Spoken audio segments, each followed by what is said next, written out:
When someone with an avoidant attachment style hurts you, what usually shows up on the surface is distance, a sudden coldness, and silence where there used to be warmth. It can feel like a switch flipped overnight, and it leaves you replaying everything, wondering what you missed. But what almost never gets shown, what they rarely let anyone witness, is the shame that trails behind them once the damage is already done. That shame does not fade quickly. It sits heavier and lasts longer than most people assume because it is tangled up with everything they believe about themselves. The person walking away rarely looks like they are struggling, but underneath that calm exterior, something far messier is usually happening than anyone on the outside would guess. Here is the thing people misunderstand most. Avoidant people are not cold or unfeeling. They are actually flooded with emotion, just not equipped to sit with it. Pulling away is not a sign they do not care. It is a sign that caring itself feels threatening to them. So when they hurt you through withdrawal, through going quiet, through choosing solitude over closeness, they might appear untouched by it. But internally, there is a much more complicated process unfolding, one shaped by years of learning that closeness is not safe. Stay with me, because understanding this dynamic will completely change how you view their sudden exit. This pattern usually traces back to how they were raised. Many people who develop avoidant tendencies grew up in homes where showing emotion was not welcomed, where needing something from someone else was treated as inconvenient or shameful. Love came with conditions attached, and emotional needs were framed as too much to handle. So they adapted. They taught themselves to depend only on themselves, to swallow their needs before anyone else could see them, and to keep people at arm's length so nobody could get close enough to cause real damage. That coping mechanism holds up fine until they actually fall for someone, because falling in love reopens exactly the wounds they have spent years trying to keep sealed shut. The moment intimacy asks them to be emotionally present, they start to feel cornered, not because you were asking too much of them, but because closeness stirs up their oldest fear that at their core they are not enough for anyone to stay for. So the withdrawal, the silence after an argument, the exit without a real explanation, none of that is simple avoidance. It is shame wearing avoidance as a mask. It is the shame of failing to show up when it mattered, the shame of hurting someone whose care was genuine, and worst of all, the shame of proving their own internal narrative right again. The belief that they wreck good things every time. Rather than voicing any of that, they bury it because acknowledging it out loud would mean sitting in vulnerability. And vulnerability is precisely what their nervous system has spent a lifetime learning to flee from. So the shame stays hidden, unspoken, quietly reinforcing the same story they have always told themselves. Here is the sad irony. Many avoidant people keep replaying the relationship long after it is over. They remember the patience you showed, the effort you put in, every attempt you made to reach past their walls. And what they usually feel is not anger toward you. It is a quiet disgust directed at themselves. Nothing loud or dramatic, just a persistent undercurrent. They might bury themselves in work, new habits, or new relationships to avoid sitting with it. But that unresolved shame never really disappears. It resurfaces in the quiet moments, late at night, around anniversaries, whenever something unexpectedly reminds them how safe they once felt with you. There is a real paradox buried in all this. Avoidant people want love just as deeply as anyone else. They crave connection the same way we all do. But the moment they actually receive it, it exposes the exact fear they have been running from, the fear of depending on someone. And when that fear drives them to hurt you, it only deepens another painful belief they already carry, that they are simply incapable of holding on to love. That belief feeds directly into their shame, and shame works differently than guilt. Guilt says, I did something wrong. Shame says, I am something wrong. That difference matters more than it seems. Guilt tends to push people toward repair. Shame pushes them toward retreat.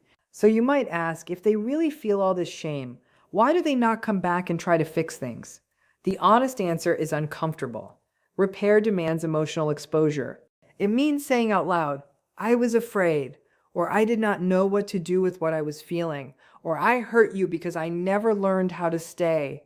For someone whose whole survival strategy was built on hiding vulnerability, that kind of honesty feels like exposing themselves completely with no shelter in sight.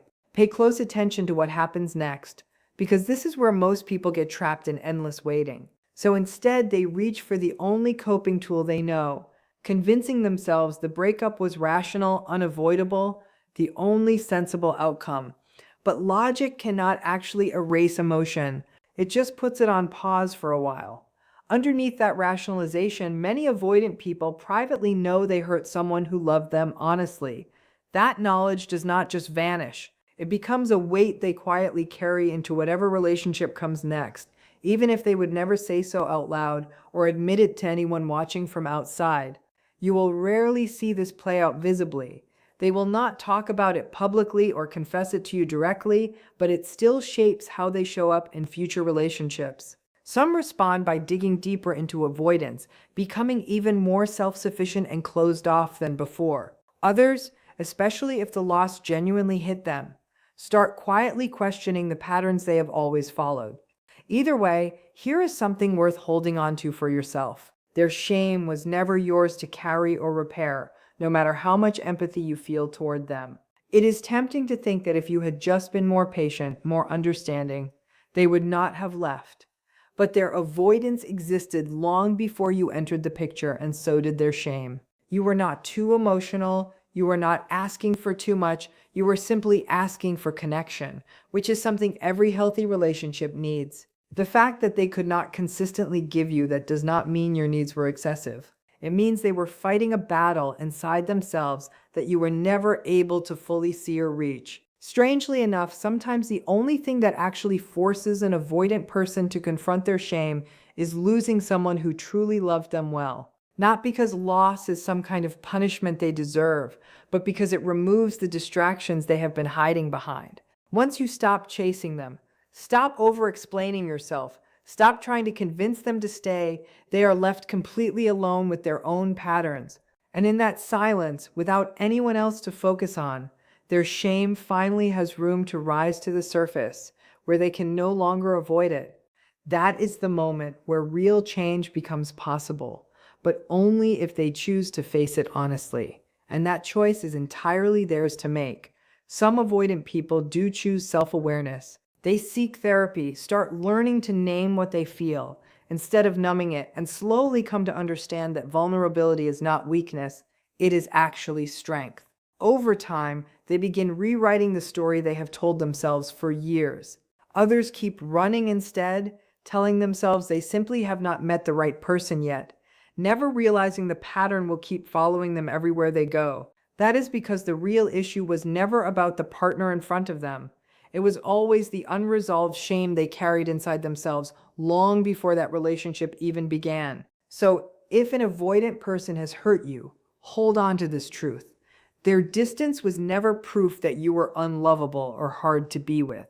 In many cases, it was actually proof that what you offered was real enough to genuinely scare them, which says far more about their fear than it does about your worth. None of this excuses the pain they caused you, and it does not erase your heartbreak either, but it does change the story you tell yourself about what happened. You were not too much for them. You simply triggered emotions they never learned how to process or handle.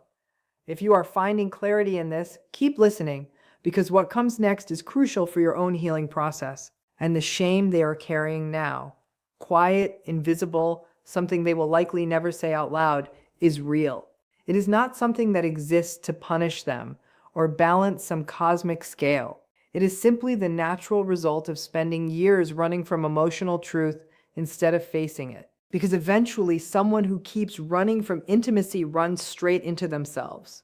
And in that reckoning filled with regret, unanswered what-ifs, and memories of someone who loved them in spite of every wall they put up, that is exactly where their shame lives and waits. The real question is not whether they feel any of this, because many genuinely do.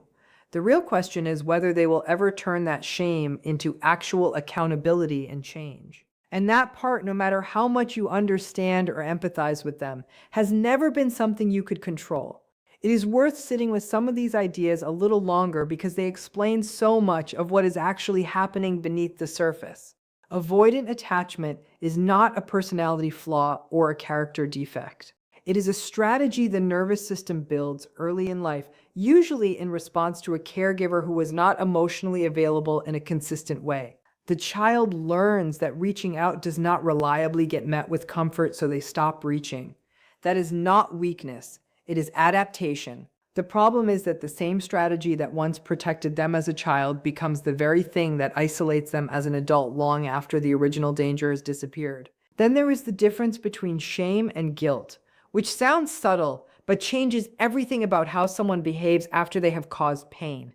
Guilt is about an action. It says what I did was wrong, and because it is tied to behavior, it naturally points toward fixing that behavior. Shame is about identity. It says something about who I am is wrong. And because it is tied to identity rather than action, there is no obvious repair to reach for. You cannot undo who you are the way you can undo something you did. That is why guilt tends to produce apology and change, while shame tends to produce hiding, distraction, and distance. The nervous system piece matters too. When someone grows up learning that vulnerability leads to disappointment or rejection, their body starts treating emotional closeness like a threat, the same way it might treat physical danger. So when intimacy shows up in adulthood, the response is not really a choice in the moment, it is closer to a reflex. That is why avoidant withdrawal often looks sudden or extreme from the outside, even though internally it is just the nervous system doing what it was trained to do years earlier. Understanding that does not excuse the hurt it causes, but it does explain why logic and reassurance rarely undo it in the moment. And that quiet self-disgust mentioned earlier is not the same as depression or self-pity. It is a specific, narrow kind of self-judgment tied directly to one belief that they are fundamentally unable to sustain closeness with another person. It does not announce itself loudly. It shows up in small ways, in avoiding certain memories, in overwork and restlessness late at night. It is the kind of feeling someone can carry for years without ever naming it out loud, even to themselves, because naming it would mean admitting the very vulnerability they have spent a lifetime avoiding.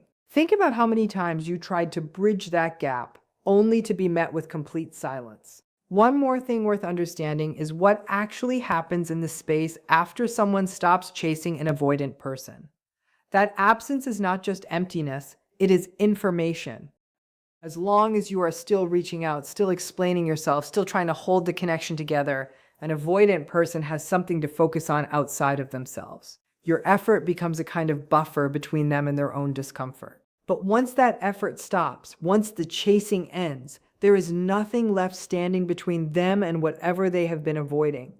That is usually when the real reckoning starts. Not because anyone forced it, but because there is simply nowhere left to look except inward. It is also worth understanding why self-awareness is such a specific turning point for someone like this, rather than just a nice idea. Most avoidant people already sense on some level that they keep repeating the same pattern. What they are missing is not insight into the pattern itself. It is the willingness to sit with the discomfort long enough to actually change it. Therapy or genuine reflection works for some of them because it gives them a structured, survivable way to practice vulnerability in small doses instead of all at once. Growth does not happen because someone suddenly stops being afraid. It happens because they learn to tolerate the fear without immediately fleeing from it. Finally, that idea of running into themselves is really just describing what happens when distraction runs out. For a while, new relationships, new routines, and busyness can all function as a way to outrun old feelings. But none of those things resolve anything underneath. Eventually, usually in a quiet, unremarkable moment rather than some dramatic breaking point, the feelings catch up. That is not punishment. It is simply what happens when something unresolved has nowhere left to hide. Whether that moment turns into real change or just gets pushed down again depends entirely on what that person chooses to do with it. And that choice was never something anyone else could make for them. By now, you have probably recognized pieces of your own story scattered throughout everything we have talked about. Maybe you saw someone you loved. Maybe you saw yourself. That is the strange thing about avoidant attachment. It rarely stays confined to one person's experience. It ripples outward, shaping not just the person who carries it, but everyone who gets close enough to feel its effects. And if you have made it this far, chances are you are not just curious about the psychology. You are trying to make sense of something that happened to you, something that left you asking questions you could not answer at the time. So let us bring everything together, not as abstract theory, but as something you can actually carry forward into how you understand love, distance, and your own worth. The first thing worth holding on to is this: understanding why someone becomes avoidant does not mean excusing the damage they caused. These are two separate things, and it is easy to blur them together, especially when you are the one left picking up the pieces. You can fully understand that someone's withdrawal came from childhood wounds, from a nervous system trained to treat closeness as danger, from years of learning that vulnerability was not safe, and still hold them accountable for how they treated you. Compassion for their history does not require you to erase your own pain. Both truths can exist together. They did what they did because of what happened to them. And what happened to you still happened, still hurt, and still deserves to be acknowledged without minimizing it. This matters because so many people who love avoidant partners fall into a trap of over-explaining the other person's behavior until their own experience disappears entirely. They tell themselves stories like, they did not mean it, or they're just scared, or if I had done something differently, they would have stayed. And while there is often truth buried in those thoughts, that truth can become a hiding place, a place where you avoid feeling your own anger, your own grief, your own right to have wanted more. Healing from this kind of relationship requires holding empathy for what made them the way they are, while still fully owning that their limitations were not something you were responsible for fixing, softening, or absorbing indefinitely. It is also worth remembering that shame, the kind we have spent so much time unpacking, is not unique to avoidant people. Everyone carries some version of it.